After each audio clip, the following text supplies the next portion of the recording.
All right, Kenny, today's your day, champ. Draft day for everybody, whether you're a Fringe fan or you're Pierre LeBrun. I want you to give them everything you got in the world of hockey in the next 9 minutes. Go. So first and foremost, let's look at the draft here. The most important thing of the night, it's the bride and groom of this ceremony. We got Chicago leading off. They're obviously going to take Connor Bedard. No big surprise there. In my Kenny Kott mock 1.0, I have Adam Fantilli going to the Ducks. That's the guy I keep calling P.D. Ferdinand and all. Okay. Your name for that guy gets worse and worse each time you try to do it, Mike. It's Adam Ferrari. It's Jonathan Farts. It's something different every time. But Indeed. He's coming out of U of M, big, powerful center. He's going to be an instant classic, I think. Yeah, great. And Yzerman won't get him. All right, next. Yeah, because they're drafting at 9 and not at 2. Move up, damn it. Let's go. Next. Okay. Just throw everybody out there. You can have all of our players and picks for number 2. All I want is fun, Rico. That's all I want tonight. Go ahead. Pick number 3, Leo Carlson from the SHL, 6'3", center, smart, good stick handling for his size. He's also going to be an instant impact player. Fun fact, I like this player because I used to have a dog named Leo. And now there's a Carlson. I'm in. Bold prediction coming at number 4. I really like Leo. It was good, man. He was. I missed that guy. What about Heath Bar? How's Heath doing? He was on one today. Oh, I love little He was Heath on Bar. a permanent Zoomies program today. I needed to get the hell out of the house. I couldn't take it anymore. Carry on. Bold prediction, and Mike, this one you're not going to like so very much. What is this? Matvei Michkov does not make it out of the top 4. I don't think he makes it past there. Okay, let me say Because this. I believe, let me give you my reasoning. Let me hear it. I believe all of the smoke, all of the Russian mystery man, we're not allowed to talk to him. Could he come over here? Is the Russian thing going to be a problem? I think that's all just smoke generated so that his draft stock will fall to teams like Washington, who could easily pick him up with the Ovechkin-Putin connection. So, yeah, I think that's not even realistic. I believe he'll be out before the 4th I think pick. Kenny's right. I hate admitting it, but this is about honesty.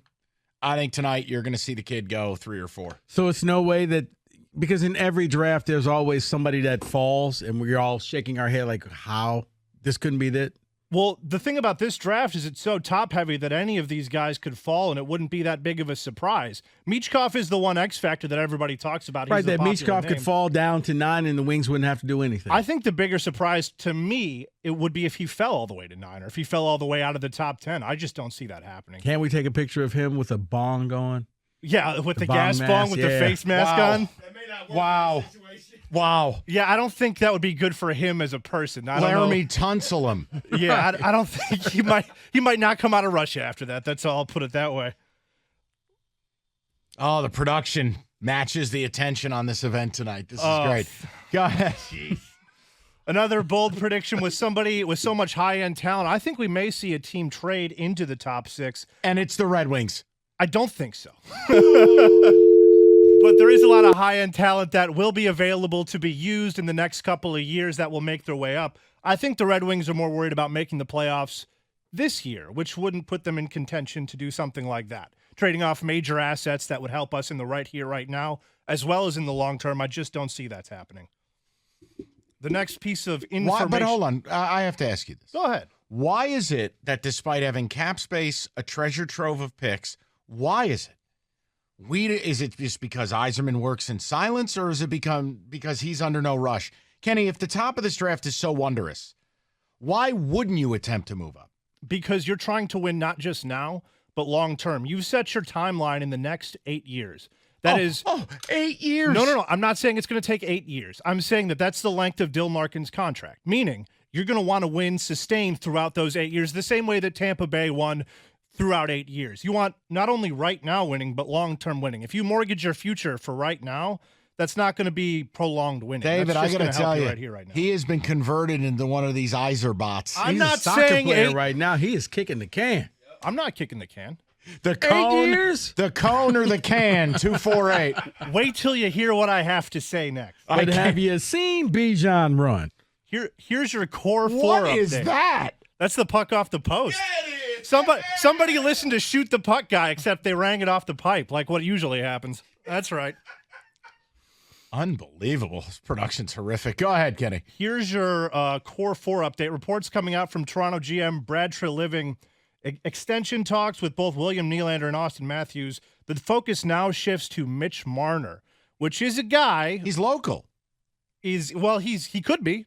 No, I'm saying he's a Toronto kid, isn't he? Well, yeah, but he could. They don't only have room to sign with the amount of money they're going to have to spend on both Austin Matthews and Nylander. That guy is going to be somebody who could be available for trade. And what are you going to tell me next? All the reasons Yzerman won't do it? I'm saying if you're looking for a 40-goal scorer and you're looking to do it in the next couple of years, this would be the time to do it. Either this offseason or next offseason. Quit. Rico's disgusted. Well, you lost me at 8 years. So. I think you may have misunderstood what I said by 8 years. Now he's calling you stupid. Is that any way to get your attention back? I'm an NFL player. Okay. Wow. Just move on.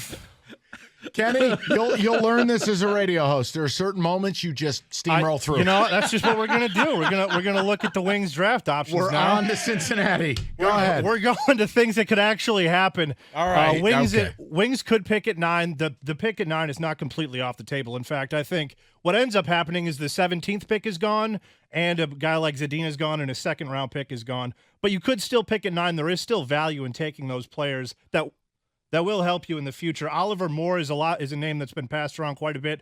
Center, fast, quick release, makes plays, good one-timer from the right-handed side. And he'll be ready by, say, 2026. He could be ready as soon as a couple of years from now. Oh, that's what all these guys are. These are the reason that you go to the draft party if you're a guy like me is to see what they're going to do at pick number 9. Hold on.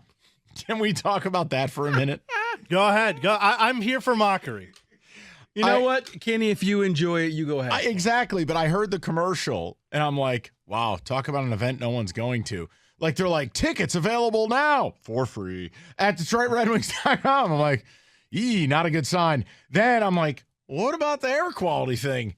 Sure enough, canceled. We're going inside with it. One day we will have a Chevy Plaza event. It will happen. And it's going to be awesome. One fine day we will have a Chevy Plaza So what do you event. do at this draft party? There's, I guess, going to be live entertainment, food, and drink, and nerds like me. Yeah, Hockey nerds. Hockey slaps. Do you boo the pick just because? No, and we're not yelling "shoot the puck" at any moment either, because I knew that would probably be somebody's next question, even though there's no puck to be. I just have a hard time with the draft party when you're picking 9th and 17th. Like if you're picking first and you're getting Bedard, it's a big celebration. It's almost like a night out at the bar, maybe. Well, reasonably, you'd hope that the DeBrincat thing is a podium announcement, which a lot of people like me think it will be. Tell me right now, scale of 1 to 10, your confidence level, that's happening. I'm at about 8.5. 8.5, 9. That it happens. Enough well plugged in people have said it will happen. Kenny's in the know. Enough? No, I'm just reading the well-to-do people in hockey. Dare I say he's locked on? I'm a little bit locked on. Also, the Elliot Friedmans of the world have this being a thing. So, he's like hockey's Woj. Leave it alone. Got it. The good Woj, not our Got Woj. it. His phone rings. So yeah, he did take that phone call from Yaz. That's true. Next. That's confidential. Next. The last thing that I wanted to bring up here is potential trade targets besides Alex DeBrincat, which still is very much on the table. As I said, 8.5 out of 10. Travis Konechny, even though he missed 20 games last year, he still managed to be a 30-goal scorer. Going to be more expensive, but I think totally worth it if you want to re-sign him as well. What are the odds? I think pretty good. He's been another name that's been linked to Detroit as well. And a name that might be on the way out for probably Alex DeBrincat, Zadina. Zadina has been a guy that for some reason is still valuable on national trade boards, namely Frank Saravelli, and I don't get it. Why would anyone want him? I don't, because he's a high fourth-line player who's had every opportunity here. He stinks. He was a high-value player at one point, a high pick in the draft, somebody who they thought had a big future. Yeah, exactly, a fixer-upper project that you can pair with a draft pick for a rebuilding team. And then he goes someplace else, and then all of a sudden he's great. So, Kenny, what you're saying, by the end of tonight, you're about 80% sure that the Wings will have that player that we've all been coveting. That'll be like they will have one of face. those guys. Absolutely. Can't wait to welcome Johnny Kinetic to town or whatever his name is. The last one is Mark Scheifele, another player for the Winnipeg Jets, 40-goal scorer. If they're willing to tear down and take some picks, it's not a matter of what you give them. It's a matter of how many picks you give them. What happened to your lover, Kyle Connor? Kyle Connor is in one of those situations where he's young enough where they could actually rebuild around him on the fly. All right. Lie to me. I did not, David. I'm just getting assaulted left and right in this segment. I love it. No, Mark Scheifele welcome is to my world, Kenny. This is what being a big-time hockey savant is. You got to go to those dirty I'm willing areas. to accept it, man. I'm willing to accept it. You got to get into the corner, win those 50-50s. Yeah, and shoot the puck. Get in those dirty areas. Mark Scheifele, 40-goal scorer. Get a lot of picks. Send them Winnipeg's way. You're going to get All them. right, if you can walk away with any of the players you listed tonight, knowing the cost associated with said players, give me the one person that would absolutely elate you from the list you just gave. Yeah, I'd like to apologize to Gator, and I'd like to apologize to Gov, who seem to hate this guy for some reason, but it's Alex DeBrincat. Cheap. Multiple 40-goal scorer, cheap enough. You can extend him, not a problem. He fits right into your first But line. I heard he's short. Oh, God. If I hear one more person, then I will never do a cone drill ever again. And that's been your NHL cone drill.